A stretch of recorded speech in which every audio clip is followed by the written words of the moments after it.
dicho, el que esté libre de pecado, que tire la primera piedra, así se decía, ¿no?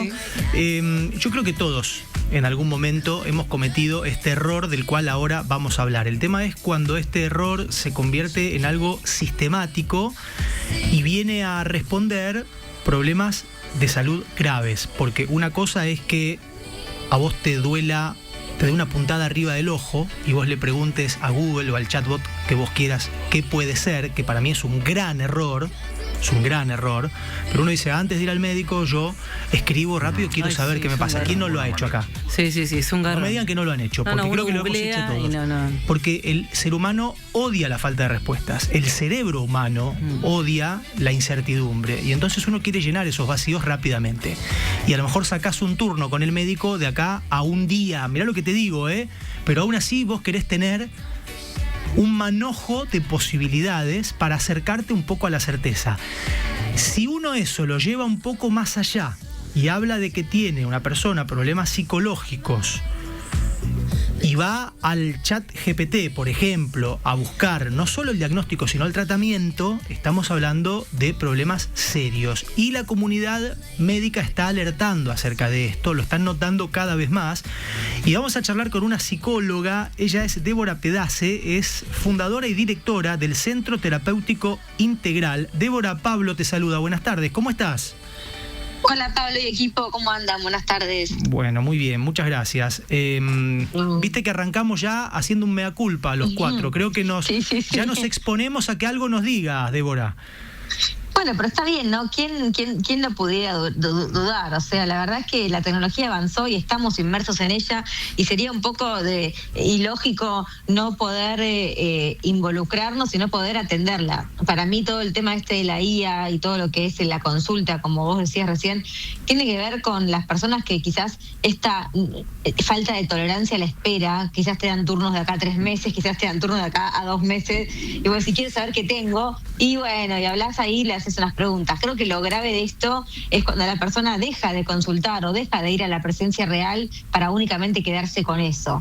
Lo primero, porque leí varios artículos y es verdad que ha despertado o está despertando a las personas delirios en cuanto a todo lo que es la enfermedad de esquizofrenia o psicosis, pero lo primero a destacar para bajar un poco el miedo que genera, porque esto genera mucho temor en la gente, porque uy, ¿qué va a pasar?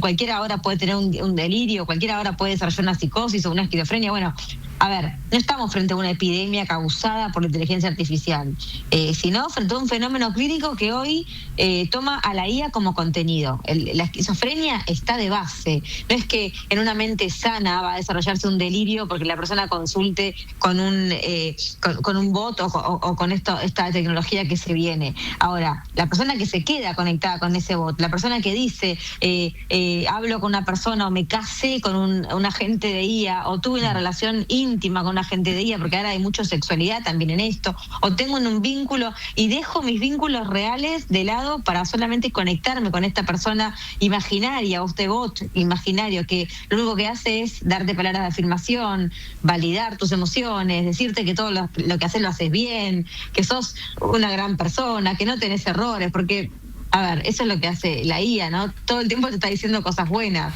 Entonces, cuando no hay crítica, cuando no hay algo que te diga, hey, no pienso igual que vos, pienso distinto en esto, la persona ¿qué hace? Se va a quedar con esa gratificación inmediata, esa dopamina instantánea de que me hace sentir bien que alguien me diga cosas lindas y voy a evitar a toda costa el conflicto, el roce con humanos que piensan distinto a mí o que pueden llegar a generar algo que no me guste. Sí, totalmente de acuerdo con lo que dice Débora. Y vos, desde tu lugar de profesional y en el consultorio, ¿notás que cada vez más, o inferís, porque a lo mejor nadie te lo confiesa, pero crees que cada vez más se produce esa consulta a la IA y esa dependencia que genera todo eso que vos dijiste, por ejemplo, que te validen emociones y terminar dependiendo de eso?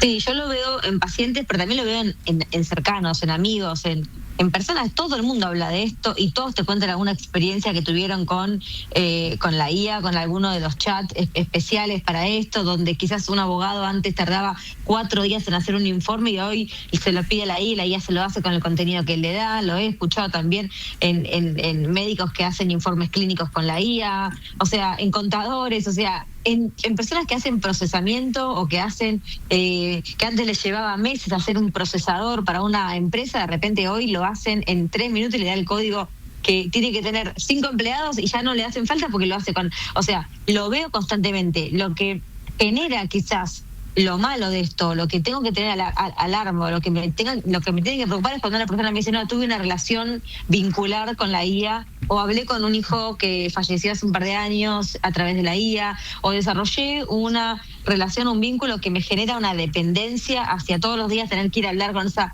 ¿no? Ahí es cuando me hace ruido. Ahora, la IA o todo lo que se viene, la tecnología en sí, para mí es como la ansiedad.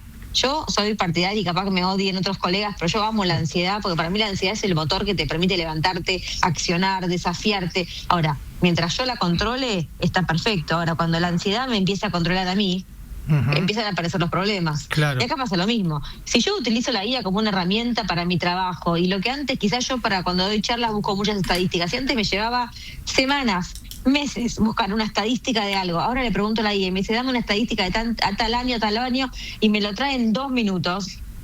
Obviamente que me va a servir. Claro. Pero yo la utilizo a ella y no a ella a mí. ¿Me explico? Sí, total. Es un copilot, un copiloto, alguien que te ayuda a avanzar. O un bastón, si querés buscarle la figura, la analogía que quieras para ir pisando más firmemente. Claro. Ahora, por lo que vos vas diciendo, yo voy sacando algunas propias conclusiones, Débora, y si bien, por supuesto, no es tajante y no es la única y se puede discutir, pero creo que la base de todo es, uno nunca le va a errar si sostiene las relaciones humanas.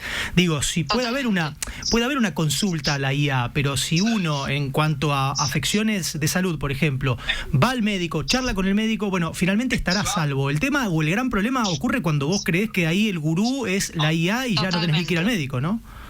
Totalmente, esa es la clave. Cuando yo ya dejo de tener vínculos normales, reales, con personas que me generan un roce, que me puedan generar una preocupación o algo lindo, y busco el placer inmediato que me puede llegar a dar una máquina. Y acá es lo que en definitiva termina pasando, que las personas que tenían de base una enfermedad mental, esto puede llegar a despertarlo, o esto puede llegar a generar otro contenido, como antes era un delirio místico de Dios me habló, soy un enviado, estoy acá para algo, que esos son los típicos delirios que quizás ocurren en la esquizofrenia, que vos ves con personas que tienen enfermedad mental. Hoy esas mismas personas son las que te dicen, hablé con la IA me está dando mensajes que yo tengo que traer al mundo. O sea, cambian el contenido. Pero lo más alarmante es que no es que la IA va a generar una psicosis. La IA solamente la dimensiona, la despierta, la potencia, quizás estaba latente o quizás estaba... Y esto es un contenido más. Lo importante es que nos demos cuenta, sí, la persona se aísla. Si la persona empieza a tener como cambios bruscos de conducta, si hay insomnio severo y la persona no puede dormir ya porque tiene que estar todo el día hablando, consultando con una persona que está a disposición 24/7, porque un amigo está 2 horas en el día, no lo puedes llamar a las 4 de la mañana todos los días para hablar de algo. En cambio, acá tenemos un 24/7 constante para hablar con vos. Hay un lenguaje, ¿no?, que cambia tu lenguaje, porque ya empezás a sentirte que todo lo que vos decís está bien, porque te están siendo condescendientes con vos constantemente. Y empiezan quizás las ideas de misión, de persecución, alguien me persigue, ahí empiezan los mensajes o los delirios, que son los que hay que tener en cuenta y trabajar en terapia, no como algo aislado, sino como un conjunto o como un despertar de algo que ya estaba de base. Débora, vos antes tiraste un ejemplo que es muy revelador, yo también lo había escuchado, esto de que los abogados echan mano a la inteligencia artificial para llevar adelante, por ejemplo, trabajos que demandarían... ¿Se está filtrando una voz de hombre ahí o soy yo el que me escucho atrás? No, yo también estoy escuchando lo mismo. Escucho como si una fuera radio, ¿no? una especie de eco, me escucho. Sí. Por eso a veces me salgo de eje. Retomo, Débora, yo había escuchado ese ejemplo de los abogados, pero también... siento que esto puede llegar a extenderse a otras profesiones. Y yo te cambio ahora la óptica. ¿Qué pasa con los propios psicólogos?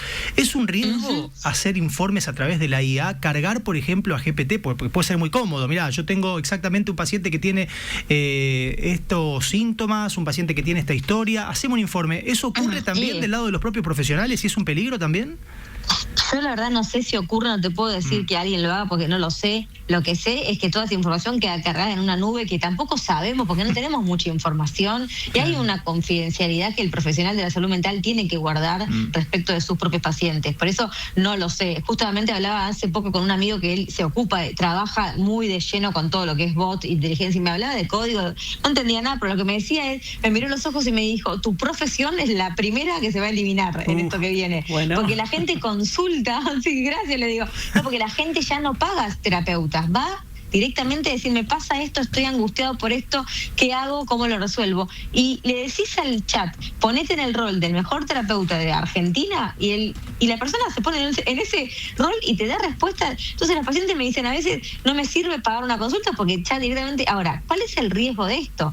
Más allá de la pérdida de la laboral que va a haber para muchas profesiones, porque los hijos hoy ya no saben qué estudiar, porque qué carrera estudio que no sea reemplazada por la IA. Este amigo me decía, estudien plomería, estudien trabajo artificial, o sea, trabajo que tenga que ver con tus manos, que eso todavía va a faltar más para que vengan los humanoides. Pero digo, qué interesante es poder entender que hay un riesgo, hay un costo, no es gratis que yo le pregunte a la IA cosas o que toda la información o que la IA me conozca tanto. No es gratis, o sea, hay un costo. Entonces hay que tener mucho cuidado, porque una cosa es un contrato profesional de un abogado que no sea quizás tan privado como una consulta con un terapeuta o con algo que yo estoy exponiendo la vida de un paciente para que me hagan un informe y para que esto después no sé dónde quede y cuánta divulgación pueda llegar a tener. Por eso tenemos que caminar despacio, no hay que alarmarse, no hay que asustarse, esto viene para quedarse y para cada vez profundizarse más. Hay que ser astutos, creo, y poder, bueno, qué cosas puedo utilizar, informarnos qué cosas no puedo utilizar, para qué puedo usarla ahí, para qué no. ¿Cuándo darme cuenta cuando yo estoy siendo víctima de esto y me empiezo como a aislarme porque prefiero más hablar con la IA que hablar con, no sé, con un amigo, con una persona, o ya tengo menos ganas de salir como tenía antes porque total me quedo en casa y estoy, ¿no? O sea, hay que tener en cuenta esto y ver también pautas de alarma en relaciones a nuestros hijos, a amigos, a esposos, esposas, ¿no? Personas que quizás están generando una dependencia que no está tan buena, porque obviamente que todo es un circuito y todo termina en lo mismo, porque la persona que se aísla, la persona que deja sus vínculos termina obviamente sintiéndose sola, la soledad termina en depresión, la depresión en ansiedad y es un círculo vicioso que no termina y que después ¿qué terminan haciendo? Terminan yendo al médico real o al psicólogo real porque no pueden salir de esta adicción. Claro. Sí, entonces, a mí, seamos como pausados. Sí. Claro, me parece re preocupante que perdamos la lógica, ¿viste? La pérdida de la conciencia y de crear una especie de refugio emocional artificial. Total. Y que se nos escape todo de las manos. Lo que te quería consultar, totalmente, Débora, es porque uno cuando habla de la IA y de las redes sociales y demás, uno automáticamente las ensambla, las une con los jóvenes, ¿viste? Con los adolescentes. Pero vos notás también que cuando hablamos de estos temas están involucrados de manera activa los adultos y los adultos mayores. Totalmente, yo creo que, a ver, los adolescentes nacieron con esto, ¿no? Es como que cuanto más chicos sos, más rápido aprendes a relacionarte con esto, más rápido lo incorporas a tu vida como normalidad, está como naturalizado. Para los adultos, y más la generación más arriba nuestra, la generación de nuestros padres, quizás, esto les sorprende, esto como, ¿cómo puedo hacer esto que antes, o sea, no les entra en la cabeza, pero cuando se meten, yo lo veo en mis padres, cuando se meten y le hacen preguntas y la IA te responde y te ayuda a desarrollar algo, se quedan como, wow, esto es como los adultos mayores que empiezan a tener Instagram o redes sociales y están todo el día mirando cuántos me gusta. Tuve 2 me gusta, me decía una vez. Tuve 3 me gusta. Y con eso se quedan como con esta dopamina que nunca sintieron, nunca experimentaron una dopamina tan instantánea donde alguien te diga, che, qué bien lo que estás haciendo. Entonces, esto relacionado a todo lo que es la tecnología y a lo que es la IA, que te está diciendo constantemente todo lo que haces bien y lo bien que te está yendo y que puedes hacer esto y querés que te sume esto y querés que te ayude a hacer esto. Creo que la IA abarca toda, no hay rango etario.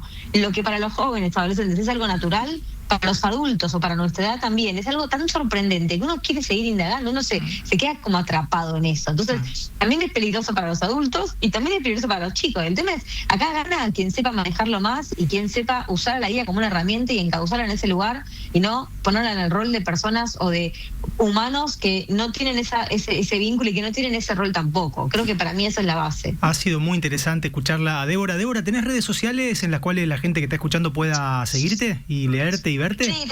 Sí, obvio. Tengo en mis redes personales que son Debo, con B larga, sí, Débora, pero solamente Debo, Pedace, y después tengo la de CTI que están ahí también enganchadas con esa. Bueno, fantástico. Gracias por este ratito. Muchísimas y te tomaremos como fuente de consulta en un futuro inmediato. Cuando quieran, cuentan conmigo. Gracias. Hasta luego. Adiós. Débora Pedace es psicóloga clínica, fundadora y directora del Centro Terapéutico Integral. También nombró las redes sociales de CTI, a eso hacía referencia, a propósito de un tema que está ahí, está sobre la mesa. A veces uno no lo ve, pero basta con indagar un poquito y en el mundo profesional y en el mundo de la salud también, no solo para pedirle que te labure, que te ayude a desarrollar un informe o lo que sea, o a leer un texto, a interpretarlo, sino ya uno va y lo toma como gurú, como fuente de consulta para algún problema de salud, y es súper peligroso. No hay que perder de vista todos los efectos negativos que tiene y finalmente resguardarse en el vínculo humano, que ahí, como decía Débora, nunca vas a fallar.